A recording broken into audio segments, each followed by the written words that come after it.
নাক ডাকা তো এখন ভীষণ একটা রাইজিং প্রবলেম। এই প্রবলেমটা অনেক বছর ধরেই ছিল, কিন্তু ব্যাপারটা হচ্ছে আমরা খুব একটা গুরুত্ব দিতাম না। যেমন মনে করুন কিছু কিছু ঘটনায় কিছু কিছু সেলিব্রিটির মৃত্যুর পর এই জিনিসটা আরও মানুষের মধ্যে প্রকটভাবে এসছে যে আমি হয়তো কোনো দিনের শিকার হব কি হব না, তার জন্য বাবা আগে থেকে ডাক্তারবাবুর কাছে যাই। একটা জিনিস বারবার মনে রাখতে হবে যে নাক ডাকা কিন্তু শুধুমাত্র নাকের জন্য হয় না, আমাদের শ্বাস প্রশ্বাস যাচ্ছে নাক, গলা মানে টনসিল এবং সারাউন্ডিং এরিয়া, তারপর আমাদের শ্বাসনালী মানে হচ্ছে ল্যারিংস। এই যে তিনটে জায়গা নাক, গলা আর এই ল্যারিংস এরিয়া, এইখানে যে কোনো কারণে যদি অবস্ট্রাকশান হয়, অবস্ট্রাকশান হলেই কিন্তু তখন বুঝতে হবে সেখান থেকে আমরা নাক ডাকা।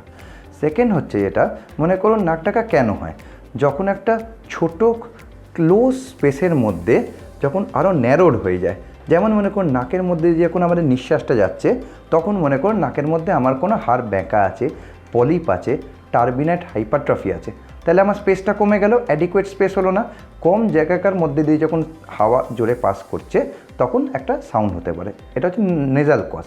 এবার মনে করুন মোস্ট ইম্পর্টেন্ট আর মোস্ট কমন যেটা হয় সেটা হচ্ছে মাংসপেশির শিথিলতা। কোন মাংসপেশিগুলো?